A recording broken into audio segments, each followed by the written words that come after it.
কলকাতা শহরের যানজট কমাতে এবার রাজ্যকে রিং রোড তৈরির প্রস্তাব দিল second Vivekananda bridge tollway company private limited. মঙ্গলবার এই নিয়ে ন্যাশনাল হাইওয়ে অথরিটি, পরিবহন ও পূর্ত দপ্তর এবং কলকাতা পুলিশের কর্তাদের সঙ্গে বৈঠক করেন সংস্থার আধিকারিকেরা। একই সঙ্গে দ্বিতীয় হুগলি সেতুর চাপ কমাতে বাউরিয়া থেকে বজবজ পর্যন্ত গঙ্গার ওপরও নতুন ব্রিজ তৈরির প্রস্তাব দেওয়া হয়েছে।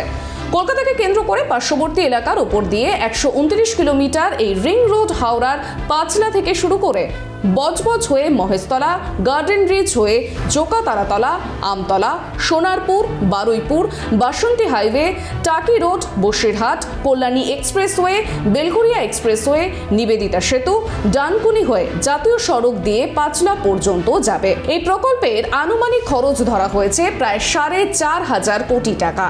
খুব শীঘ্রই রাজ্যকে এই প্রস্তাব দেওয়া হবে বলে জানিয়েছেন সংস্থার চেয়ারম্যান লালা কেকে রায়। আমতলা থেকে বারাসাত হয়ে এদিকে এসে ওই গঙ্গানগরের কাছে উঠবে 14 কিলোমিটার রাস্তা।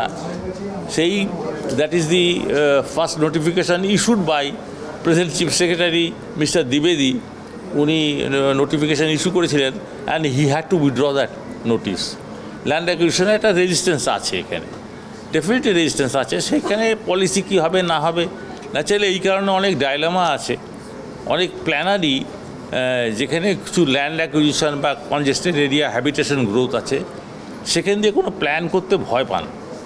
কিন্তু এটা সার্বিক পিকচার নয়, সারা ভারতবর্ষে কিন্তু এটা হচ্ছে না। বহু জায়গাতে পাবলিক স্বার্থে, পাবলিক ইন্টারেস্টে খুব কনজেস্টেড এরিয়াতেও ভেঙে রাস্তা তৈরি করা হয়েছে, ইনফ্রাস্ট্রাকচার তৈরি করা হয়েছে। কিন্তু এখানে হয়তো একটু কনজারভেটিভ ওয়েতে চলার চেষ্টা হয়েছে, কিন্তু এটার উপায় নেই। ইনফ্রাস্ট্রাকচারকে চালু রাখতে গেলে কিছু ল্যান্ড অ্যাকুইজিশন করতেই হবে। ল্যান্ড অ্যাকুইজিশন করবো না এটা কেউ বলছেও না অবশ্য। ল্যান্ড অ্যাকুইজিশন প্রয়োজনে করতে হবে, তবে খুব বেশি মানুষ ক্ষতিগ্রস্ত হলে তো একটা কমোশন হতেই পারে।